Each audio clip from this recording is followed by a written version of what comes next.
state affiliate of the Library of Congress Center for the book. And we're so glad to have you here today to just listen to yourself. Louisiana's Poet Laureate presents Louisiana Poets. This program was begun when Darrell Bullock, a previous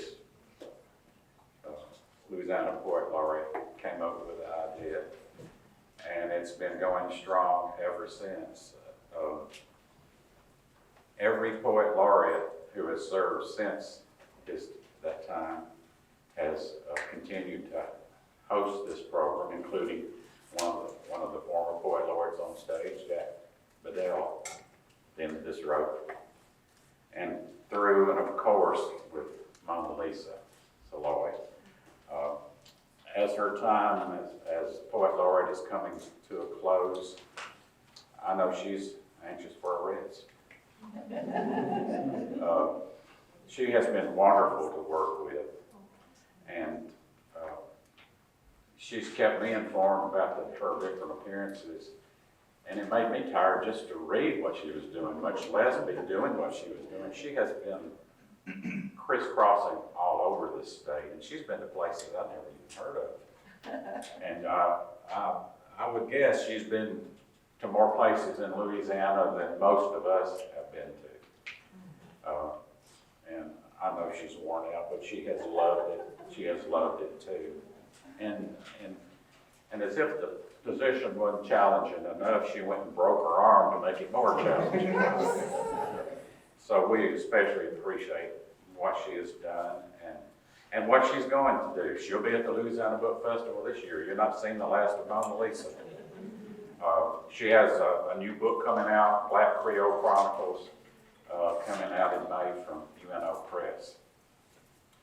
And I'm just going to take the opportunity to read what they say about her relative to that book.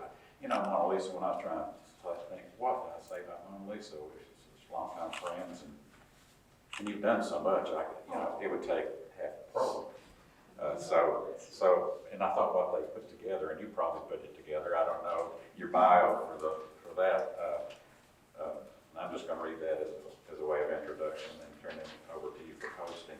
But first I want to tell you what Darrell wrote to me. He texted me that I'll read it.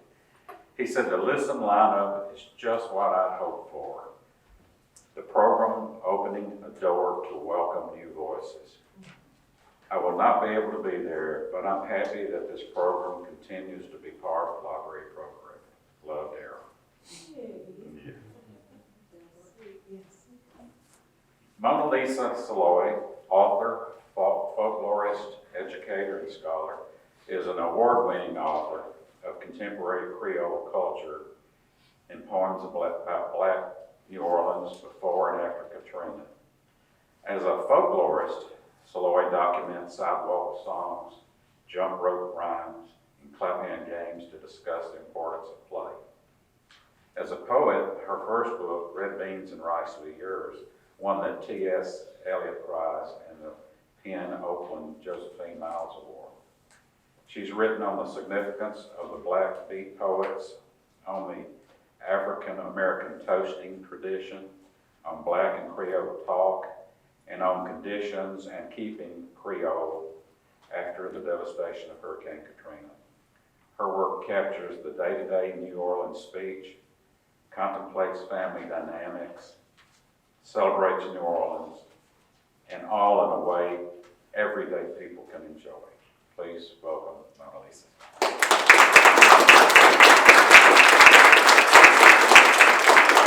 Thank you so much, Davis. That was a generous and sweet introduction. Thank you. It is my pleasure and honor to be here as your Poet Laureate.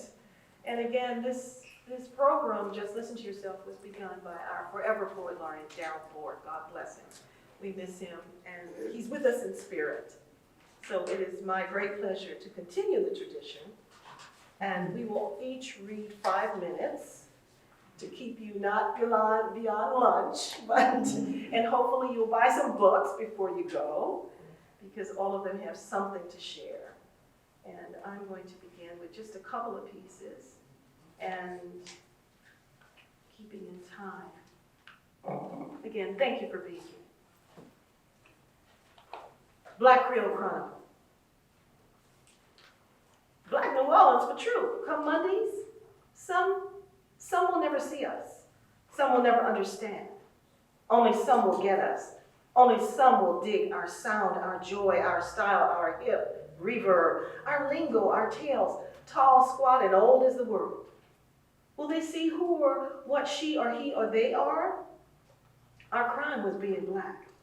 Our salvation, faith, and African ancestry replete with exuberant arts, adaptable like lizards. We weren't supposed to survive whole. Black Creoles say, now you got the picture with the right pair of drawers on. Creoles burrow, guardians of the Creole groove. Creoles can't stay calm doing nothing. We make guitar or piano solos, or well, one potato, two potato, and play, or make salad with eggs to kiss your papa. Don't much bother folks who wake up to sweet smells of cane syrup laced on galette pie, pan-fried shortening bread. Who makes the best oyster stew? Who shucks them fast? We be doing us, but we don't mind waiting to see the Lord. In the meantime, we tell our kids there's ancestors in your veins. We call to the battlefield of life, turn stumbling blocks to skipping stones, slip, slap, smile, or frown, stories turn our necks around, hold someone's good in mind, and be safest in somebody's prayers. Now that's between you and me and the gatepost now. That's between you and me and the gatepost. You heard me?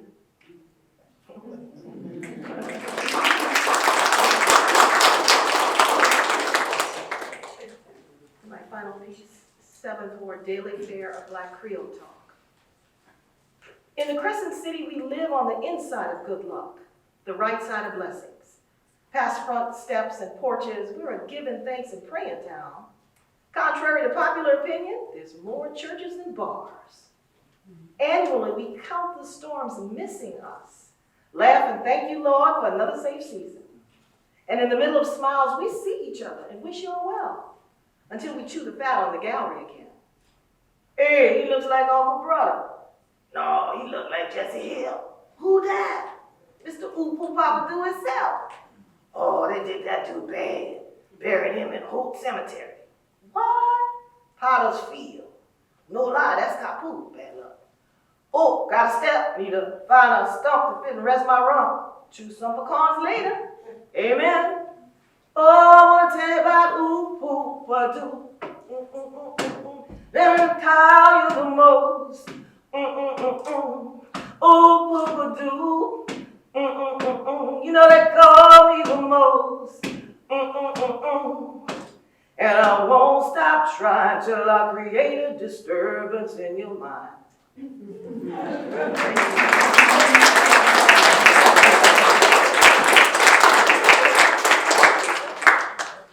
And again, it is my pleasure to be here and my honor to welcome these wonderful poets. Some you haven't heard of, but you will remember them all. We'll begin with Ashanti Anderson, a Black queer disabled poet, screenwriter, and playwright. Ashanti's debut story collection, Black Under, is a winner of the Spring 2020 Black River Chapel competition at Black Lawrence Press. Ashanti's poems have appeared in World Literature Today, Poetry, and elsewhere in print and on the web. Ashanti is a 2023 National Endowment for the Arts Fellow and lives in New Orleans, Louisiana. Please welcome Ashanti Anderson.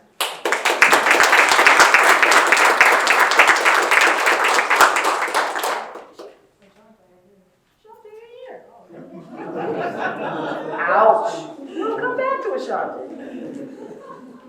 Hasan Atkins is a lifelong resident of Baton Rouge, Louisiana, is a product of the East Baton Rouge Parish School System, a 1999 graduate of Southern University. He received his degree in social work and later obtained his license to work as an LCSW for the state in adoptions and foster care.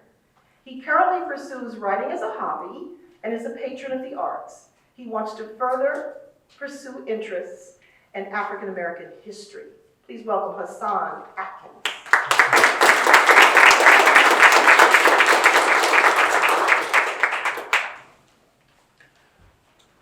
Good afternoon. I promise that I won't keep y'all long. My first poem is called My Black Fathers. My black fathers walked this earth many days before. Passed down to me are their stories and folklore. Many years in bondage they had toiled, going on strong though their spirits were soiled. From my black fathers my strength is drawn, because like the sun they rose with every new dawn. Whenever I feel that my soul has been lamed, I stand in the mirror and I call them by name. Each one being more powerful than the last, refusing to fall in the despairs of the past. My black fathers left a wondrous legacy for me, in hopes that someday I will be completely free.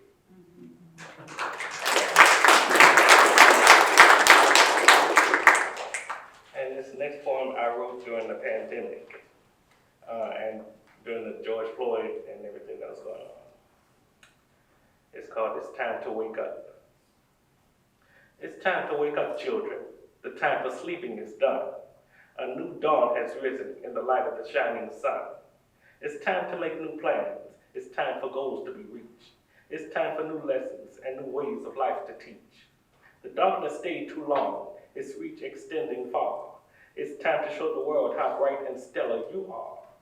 Obstacles have stood in your way, trying to hinder your success, but you persevered and you will accept the victory and nothing less. Pandemics and police brutalities have abounded throughout. Injustices everywhere and lawlessness all about. Turn on the news to hear about another death all over the land, from Ahmaud Arbery to George Floyd and Sandra Bland. Trayvon Martin, Alton Sterling, Breonna Taylor, we speak your names, refusing to let you be forgotten and shoulder all the blame. But the future remains bright as a new generation steps forth to show their endurance, their resilience, their pride, and their worth. So keep the faith, children, remain focused and stay the course. The future belongs to us when we unite in force. So take the hand next to you, stand strong and hold on tight. Know that you can win the battle when you survive the night. For as you cross the sea of life and you make your mark on the world, remember, America is your oyster and you are the beautiful pearl.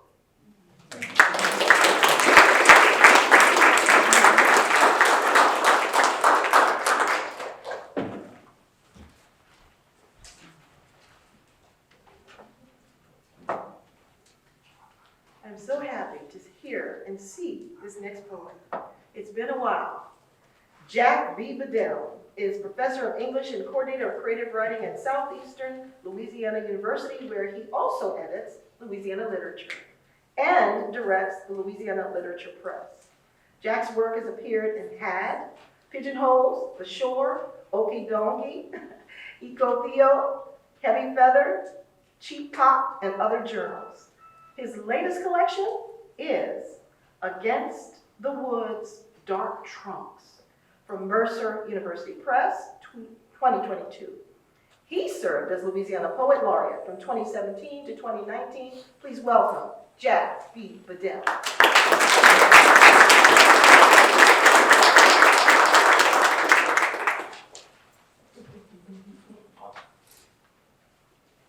Thank y'all very much. I'm very grateful to be here.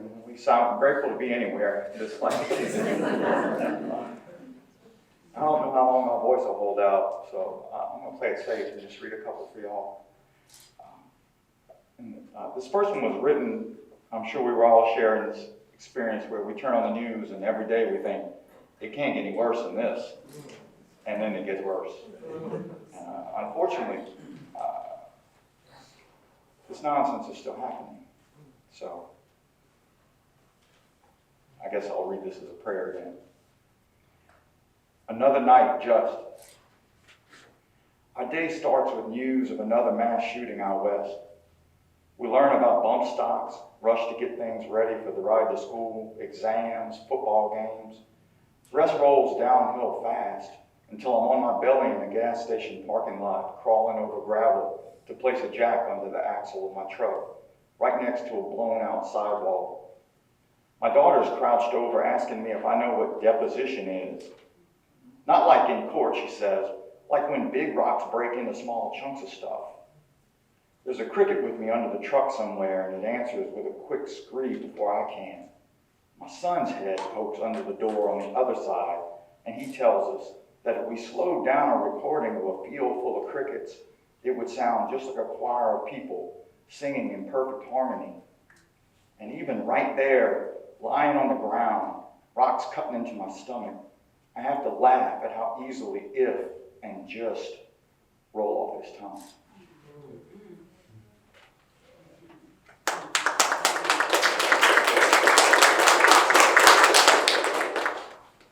This next one starts with a quote from John Coltrane. I'll read it first. All a musician can do is to get closer to the sources of nature, and so feel that he is in communion with the natural laws. This poem's called Neighbor Tones. In Coltrane's circle, all tone shares a common ancestor. The vibrations between F and F sharp wave an invitation. Tremolos whisper desire, not dispute, and every pitch shares a bit of itself with its neighbor, like electrons swapped during the intimacies of physics. Even when scales cannot reconcile themselves geometrically, we can choose to hear them together. We can transpose the culture of sound, make room for the diminished and the supertonic. These connections yearn to be made, even if our ears resist. How much of ourselves do we leave with each other taking the same seat on a bench, or grabbing the same spot on the handrail to pull our weight upstairs? We share the breeze, the noise it carries. The space between us, never empty, is full of us.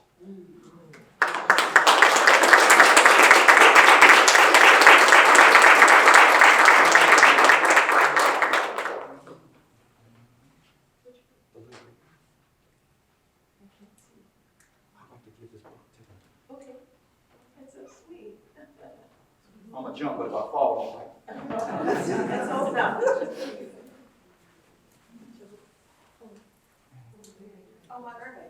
Oh, that's your grandbaby. Thank you. That's so sweet. That's Bedell. It's a particle. That's so sweet. And now, Emmory Bridges, a junior psychology major at Loyola University. She is frequently inspired by her family and her home state of Louisiana. She's on staff at Loyola's newspaper, The Maroon, and its literary magazine, Meraki. Emmory loves to write, paint, bake, walk around Audubon Park, and read murder mystery novels. Some would say to a concerning extent. But no passion quite surpasses her love of animals. Please welcome Emmory Bridges.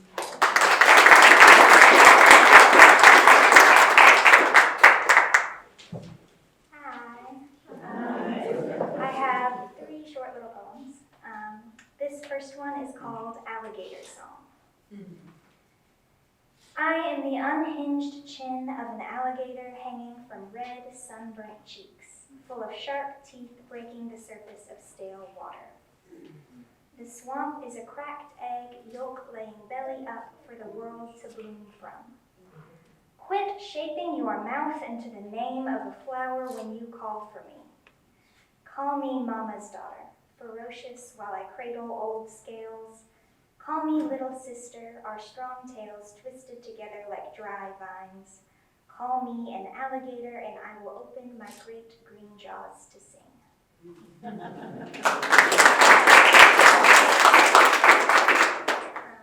This one's called Monkey Bars. I am a loose thread on God's blue jeans. I wonder if they're covered in grass stains from all this rain I smell.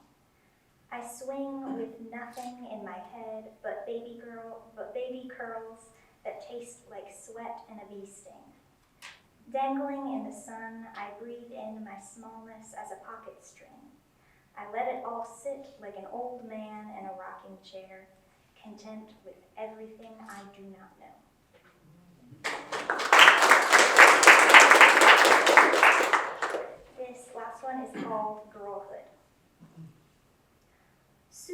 rock faces tell me love is burning alive like fried chicken.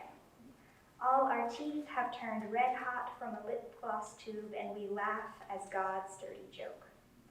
Maybe spiteful is just a word that makes everything we want easier to grab. Or maybe we are substances God couldn't help but earth. We are waves smacking a rock face, turning thick as a tongue while we churn. You cannot walk on our backbones now that we've found each other. Made an ocean that boils in this big blue world.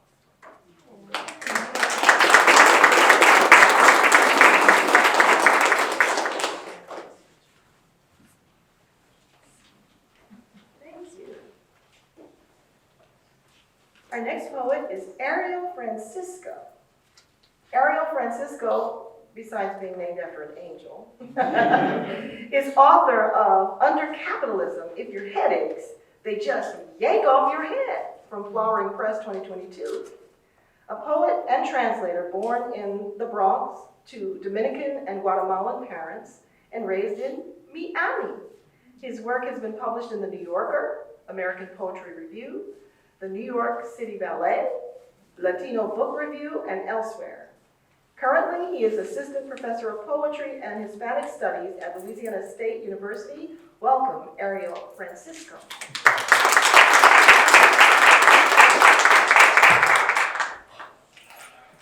Thank you all for having me. I feel very welcome here in Louisiana. I'm just coming up on 2 years of living here. And I grew up in Florida, and I thought I hated Florida, and then I came to Louisiana. And it reminds me of Florida in this really beautiful way.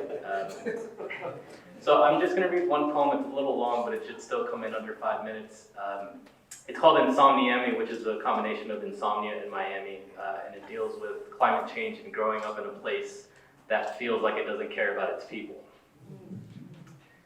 All night, darkness constructs its unquestioning citadel of intrusive thoughts. If you listen closely, you can hear the rising water's whispers. If you cover your ears, you'll hear it too. Trapped in the seashell of night, chase the echo to its origin, a useless lullaby, a rhythm replacing the unticking digital clocks counting my sleeplessness in silence. The shapelessness of waves, a watery sleep paralysis gripping the city. The high water mark is reaching for the sky and getting there. New high rises rise every day like sharp teeth, a fire sale. Get it while it's hot. Get that land while it's still land. The world is burning, you know. All night you can hear them building another goddamn stadium while tearing down the house around you as you sleep. Enough empty seats for the displaced, an uncheering home crowd longing for home. Enough hollow condos for everyone, but it's important that they stay empty. They won't say why. Hurricanes come through like tourists, and suddenly there are less homeless people. Their names lost to the larger one of Christian chaos. Night is a rosary of unanswered hours. Count them, count them, count them. Sometimes I'm grateful for the light pollution. The smug stars think they know everything, but their slow knowledge is always late with its light. Still, I consult the disdainful horoscope to see what they promise to promise. Miami is obviously a Leo, look it up. A drowning fire sign, pride pretending everything is fine. I mean, come on. A backwards place, you can't blame everything on the Bermuda Triangle, but you can try. Swimming birds and flying fish, burrowing owls, night sky reflected in the water, becoming confused, a broth of clouds and corals. Octopus conspire against us, limbed brains learning from our mistakes. Our heirs come too soon. Certainly they'll do better with this city than we did. This city with its history of hurricanes and fraud. One day the neon will burn out, and then what? Sun rises like rent. Sun rises like a flag. Sun rises like the ocean. I can't sleep, but the city I love can't wake up. Thank you.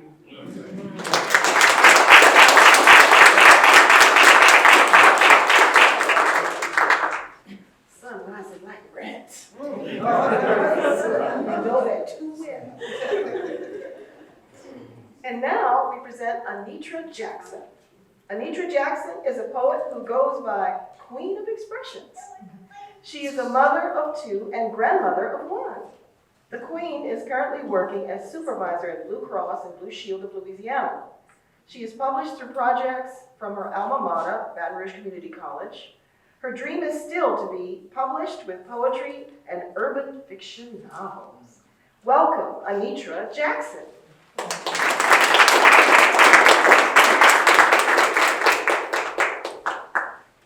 Thank you, guys. Very privileged to be here. Met Mona in 2014 with their work. So when I heard that name, I was like, oh my gosh, I haven't heard that name. But I've had the pleasure of being in contact with them through email sometimes. It's been a couple years, so I'm very, very privileged to be here. I only brought one poem, but since we can read two, I dug something up. I remember talking to some college students, and they were talking about the price of books. And I just remember when I went to BRCC, I was already a mother of two. So I was in my 30s, going back, just trying to get something. And they were complaining about not having money to do other things. And I'm like, I don't know if I can eat or put gas in this car to get to school. So this one is not even really titled. I think I was just aggravated to say. My blood bleeds a poet's ink. Ironic verbs and metaphors to make you think. Shedding snake skins, bringing the darkness to light, so I write with my perfect pen from an imperfect life, or educate. My mind is hungry. It's craving to learn new things, read new and exciting books that have been branded with a price tag of $300 or more, forced into financial aid debt with an associate's degree. Something is better than nothing, but I want extraordinary.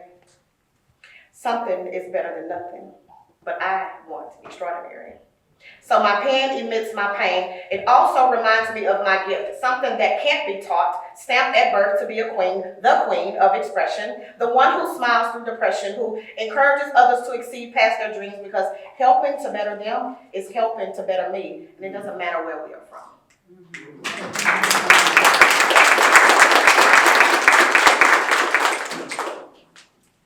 And the one that was for today. Cracked, but not shattered. I'm standing in front of this stained glass, staring at my own reflection. Cracked, but not shattered. Not realizing every color mattered. Every color had a story. No matter how many words spoken, I stood there ignored and broken. Cracked, but not shattered. Reflections of my life past, visions of my future. I felt like I was suffocating, falling to my knees, praying and meditating. I am not a tragedy. I am not a curse. I am not an apology well rehearsed. Every color had a story. You should be absorbed by me. Logic as to why the cage bird sings. Euphoric that my freedom bell rings. I am a queen. Listen to me. The colors have a story to tell. From darkness, light excels. I will not be defeated. Fragments of me lost, generational conditions broken, promoted to places that healed me, windows opened by the powers to be. Visions of my future. I felt like I was suffocating, falling to my knees, praying and meditating. I am not a tragedy. I am not a curse. I am not an apology well rehearsed. Every color had a story. I want you to hear me. I need you to see me. But you won't see anything broken. Maybe some colors, unspoken. Something transfigured yet infinite, perfectly imperfect, and unequivocal force, cracked but not shattered.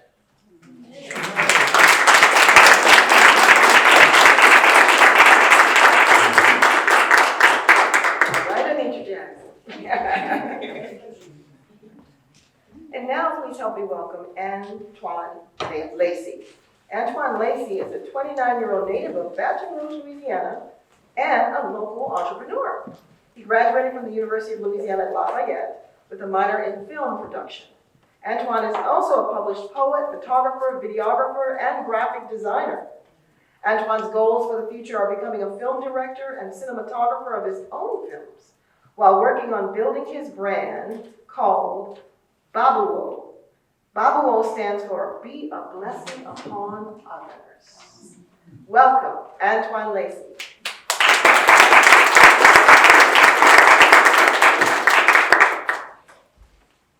So I would like to say, as far as I know, everyone that's touched this stage, that touched this mic, has done an incredible job. So please give them another round of applause.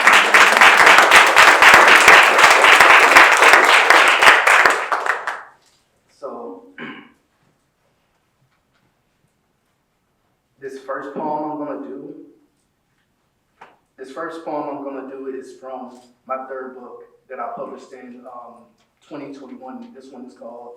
The book is called Relapse and Release. And this poem is called Acceptance. One day, the feeling of agony will meet its demise with a smile. You will no longer wake up to it nibbling at your feet. Your mornings will become pleasant welcomes, kissing the air. Your bed won't remain casket, only a place to rest because you need it. Your tears will be tears of joy, a journey of smiles, a story to remember, told by your future self. Soon, you will start believing your own words until you can cut them down into spades and have winnable books. Thank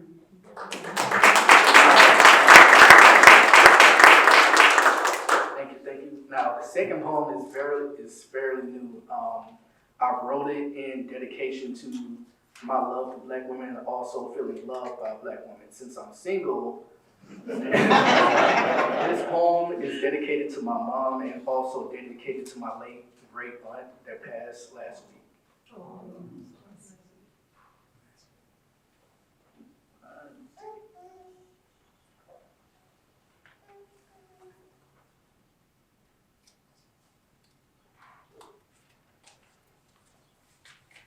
When asked, how does it feel to be loved by a Black woman?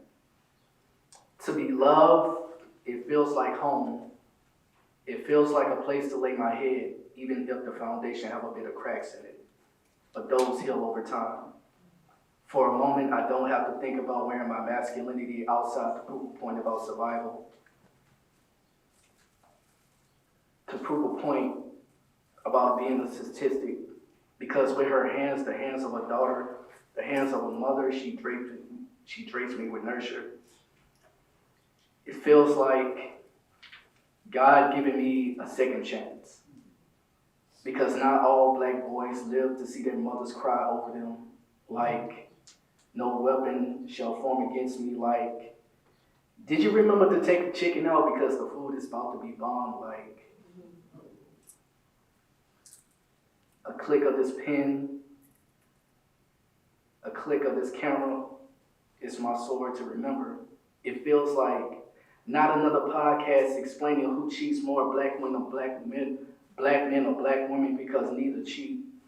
Not another podcast or speech explaining why Black marriages don't work, because it takes two to tangle. It feels like internal rest, something that you can cherish. It feels like a hug. It feels like she's always there with me. I don't know when, I don't know how I shall meet her again, but she's always there. Thank you.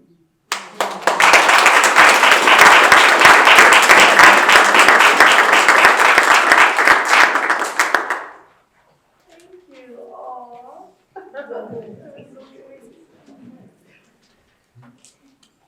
Help me now welcome Sha'Condria icon. How do you say it? Sices-Sibley. Sha'Condria icon Sices-Sibley is an Alexandria, Louisiana native and longtime New Orleans-based poet and multi-inspired artist whose work spans across page, stage, canvas, music, and short film.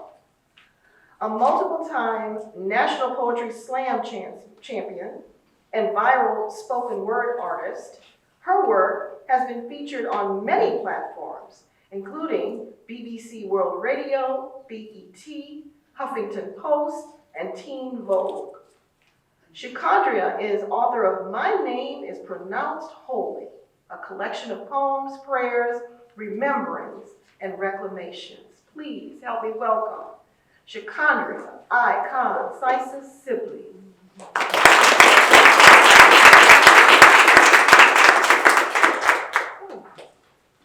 It's a good day for poetry. Yes. I'm going to give a brief little, I'm always about being in the moment. And sometimes we live life so fast and we don't take time to pay attention to the details and the little things. And sometimes when we have accomplishments like being here in this room, we just write it off as I get to go read at the Louisiana State Library. But this is so huge for me because I bring with me all of my ancestors and people who would never have gotten an opportunity to do this. So I not only speak for me, but I speak for my grandmother, my grandmother's grandmother, my grandmother's grandmother's grandmother. So thank you, Mama Lisa. I'm the daughter of, my parents just had today is their 37th wedding anniversary. They had me at the ages of 15 and 16. They've been together ever since. I'm the only child from that union that lived out of 7, so I'd like to think that there's a purpose for me being here. And I always tell them that they didn't have any more children because they got it right the first time. So I'm a little country girl, and being in a city like New Orleans, I've lived in New Orleans since 1998, has shown me how to be proud of where you're from. And I'm so proud to be a country girl from Alexandria. So I'm gonna do a little call and response. When I say I'm so country, I want y'all to say, how country are you? So I'm so country. How country are you? I'm so country, I don't be surprised at all when all this drawl slip out from between these good and greasy lips. I'm so country. How country are you? I'm so country, I be taking sips of lukewarm tap water from Mason-Dixon jars, filled with so much metal I can still taste the shackle. I'm so country. How country are you? Country enough to be sitting on the hoods of broke down cars because the yard full of them, so they must be good for something. I'm so country. How country are you? I'm so country, I call all my cousins, even though we were raised more like brothers and sisters. I'm so country. How country are you? So country to make sure to be in the house of the Lord every Sunday, even when something is wrong, because whatever it is, surely Jesus can fix it. And we sing the hymns exactly the way the elders taught us, even if the words are wrong. Because a tedious journey and a teacher's journey both seem like the same kind of hard. And we eat the peppermint or the butterscotch or the strawberry hard candy from mother such and so's or sister such and so's purse. And we say, yes, ma'am, and thank you, ma'am. Because sweetness should always be on a country girl's tongue. Yes.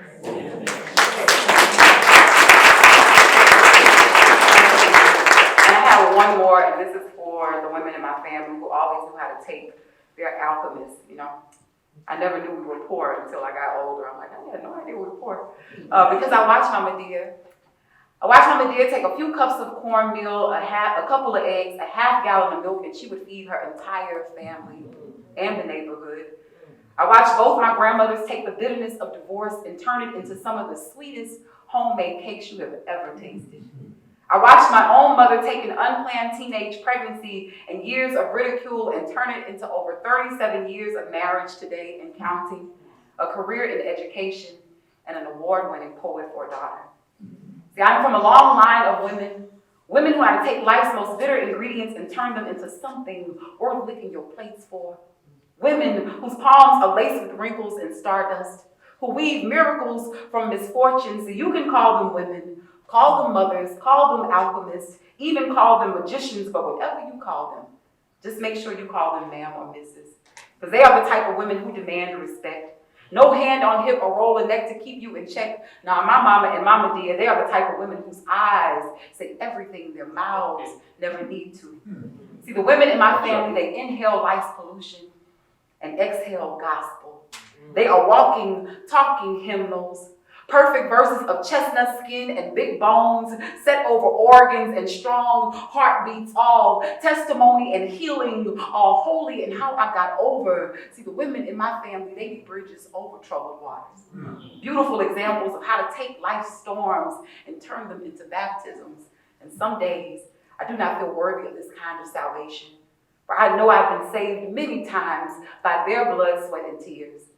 I often question if I am doing such a legacy any justice, oh, what a cross to bear.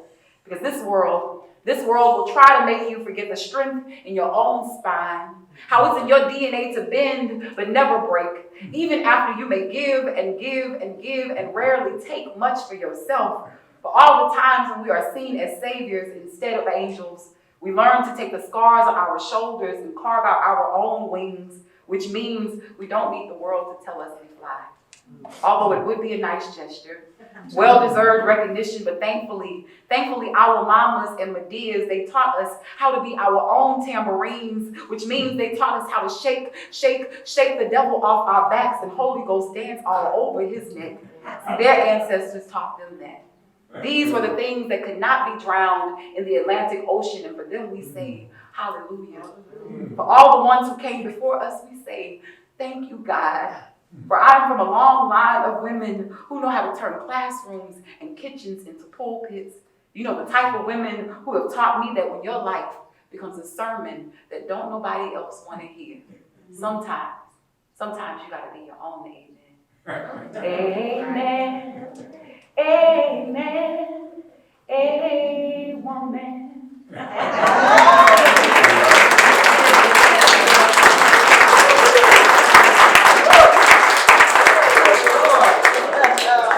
Thank you, Icon. Thank you. Let's give her another hand.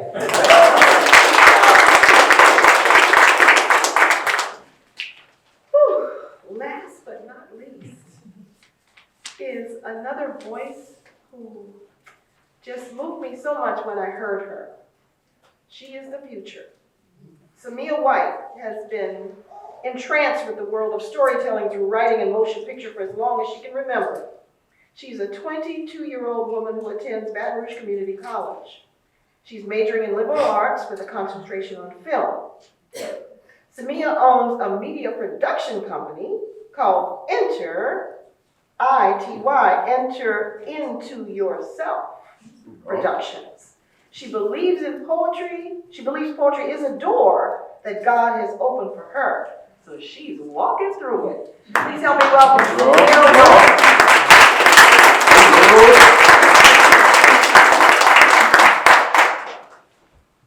How y'all doing? I don't know how I'm supposed to follow that up, girl. Fantastic. Oh my goodness. Today I'm going to be reading, it's 5 poems, but they're very short. But they're in honor of my godfather who passed when I was 11 years old. And I wrote these a while ago, but I thought today would be the perfect day to share them.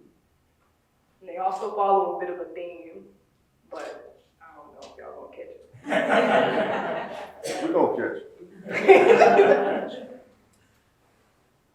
Lovely day. It could be arguable that it actually was a lovely day. It was partly cloudy with slight sunshine. To me, this day overcomes all. I was 5. I was happy. Grandma's hand. I stepped on top of your feet and held onto your arms as you danced me across the room. I remember looking at you, your face a blur through my laughter. The sound of my voice squealing with joy as you picked me up and hugged me. You tickled me with Grandma's hand. You healed me. Better off dead. The ceremony was long, but not sad. They say you were in a better place, the best place possible. I was 5 again, but I was 12 before. It had nothing to do with you. It had everything to do with you. I was broken. Ain't no sunshine. Ain't no sunshine when he's gone. My first time seeing my brother cry was this night. Not a loud, being whooped cry, but a silent cry of regret. A cry,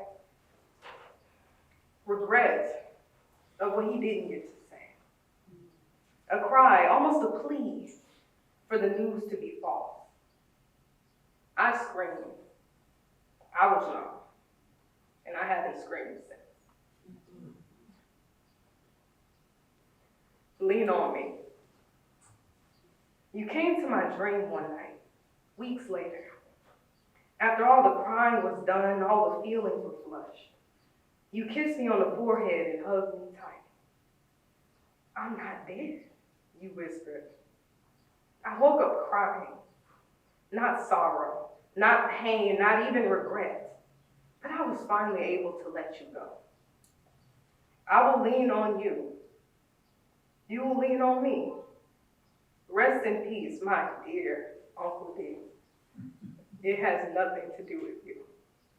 It has everything to do with you.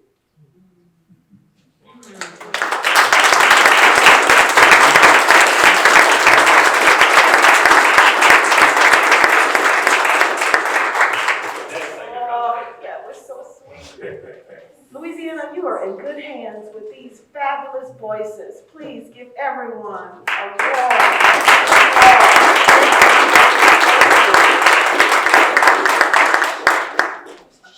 Ashanti, you made it. One more time, Ashanti Anderson, come on up.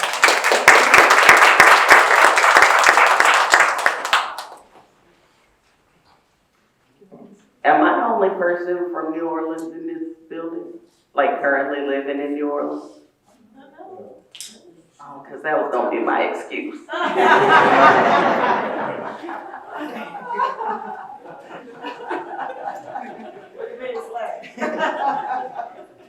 Well, that's better than an excuse, so I'll take it.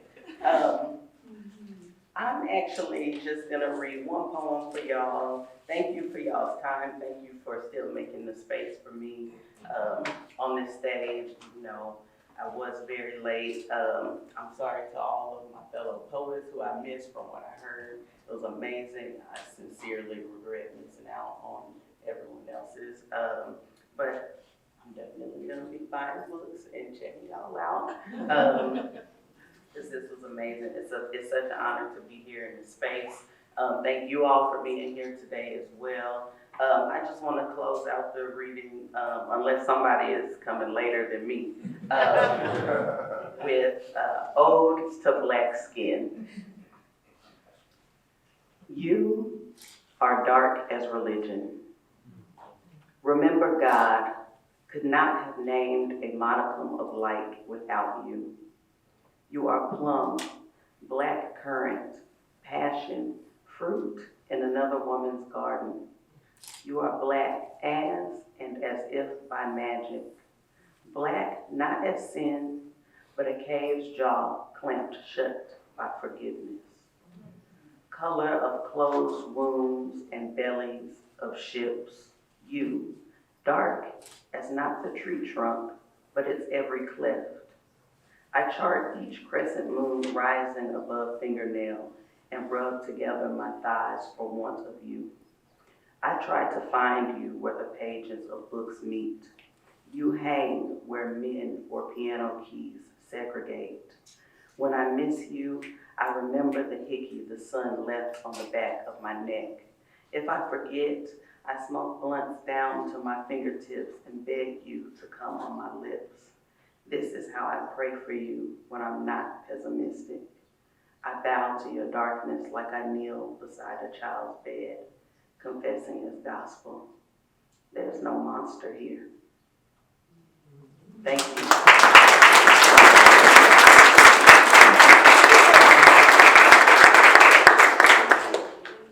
So glad you made it. I did read the bio before, and it's extraordinary. So congratulations on your National Endowment Fellowship. Let's give her a hand.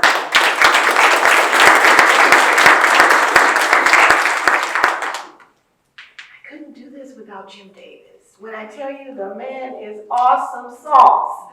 Thank you. Please let's give him a big hand.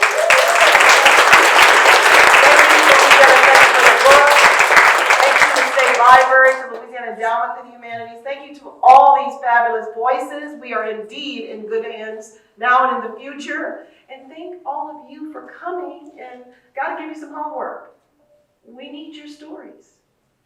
I need you to interview your elders and pass those stories on. We are such a unique state. The most unique, I think, in the country. The oldest in terms of our international flavor. We've always been a gumbo. So we need all of our stories so that times coming we'll know who we were now and what we've been through and how we made it through. So your homework is to go and interview your elders now. We're losing too many important stories, too many ways of how to keep going. And God bless you all. Thank you so much.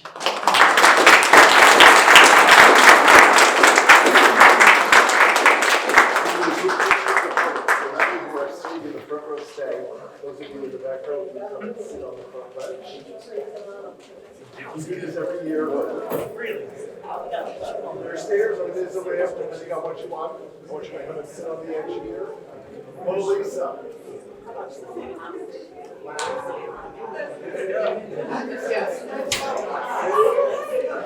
Mona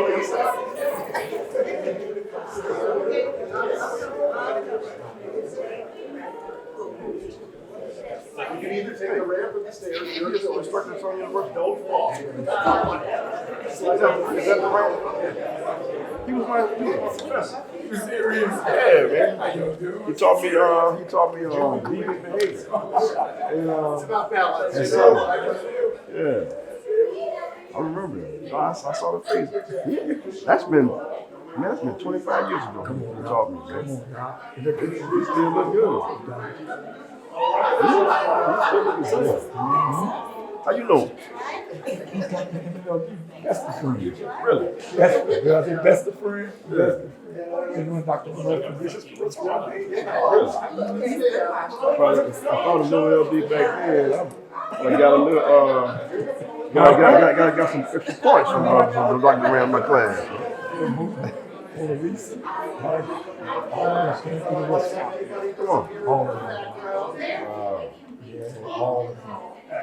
Thank you. It was a gum.